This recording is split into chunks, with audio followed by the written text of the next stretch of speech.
I'm going to give you reasons why a lot of relationships fail. It is real good when the good times are good. But then when the chips start to fall, you don't want to play your part. You want to run. See, a lot of people want to be in it for richer, but not for poor. For better, but not for worse. They want the happy days, but they cannot handle the sad days. They cannot handle the time when it's time to lift each other up. When one falls short, the other one pick up the slack. That is why it takes two. Because you didn't marry yourself.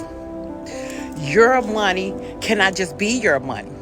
It needs to be your money together. You need to be on one accord. You need to be able to build together. If your husband loses his job or he's going through a little something, it's not the time to judge him. It is the time to run in prayer and lift him up, because the Lord called him to hold charge. And just because he is a man, do not mean that he will not be down sometime. Will not mean that he will not fall weak sometime. But he will never let you see it. Because he's a man. He's a man of courage. He's a man of strength. He don't want you to see him cry. He don't want you to see him sad. He don't want you to see him broken. Because then in his eyes, he would be looked at like a failure. Embrace each other. When you see your wife is sad, wives, when you see your husband is sad, baby, how are you doing? How are you really doing? We can get through this together. You have no idea how much that you can lift up your partner's spirit if one falls short. You need to be able as a whole to lift them up. She's falling short in her housewife duties. Baby, you got this. Let's be in this together. Pick her up. Lift her up. Pray with her. Listen, anoint her. Anoint your husband.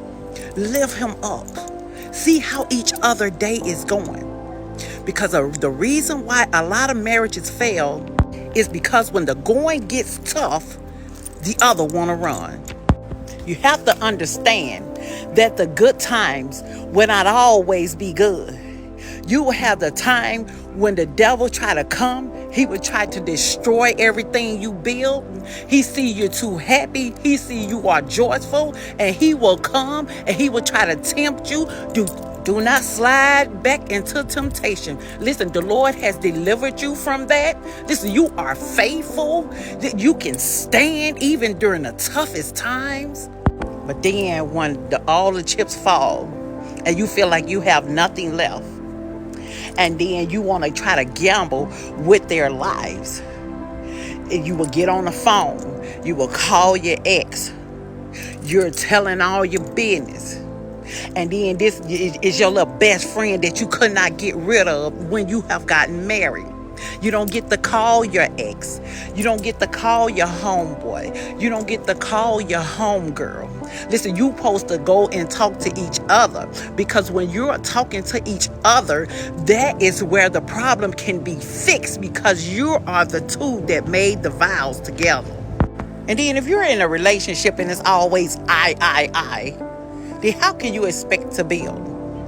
What you are doing is you are trying to build on sandy ground, because you're already coming in like, oh, I know this is not going to work. Oh, I know there's something wrong here. If the Lord have put you in that marriage, the Lord trusts that marriage will stand. Another reason why marriages fail, because the Lord didn't even put you with that mate.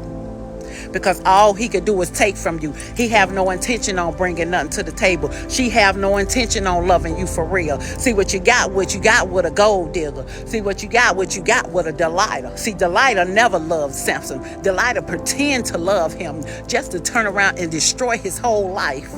Why do you think it's so easy for them to run? When you're at your lowest, they're going to the next. They're going to seek who can they devour next.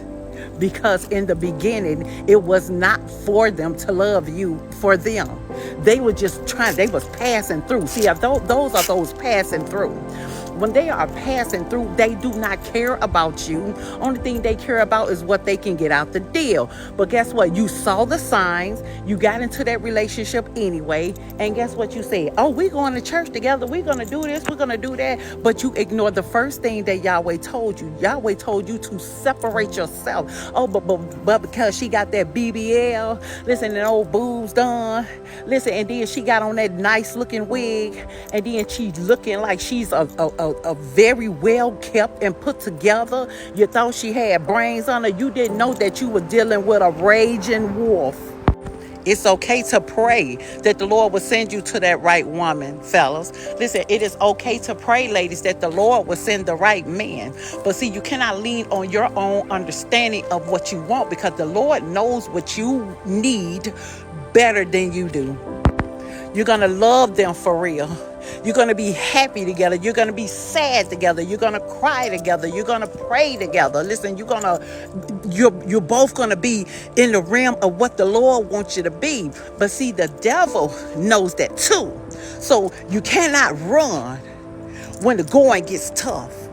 And that is why everyone is not welcome to come to your home.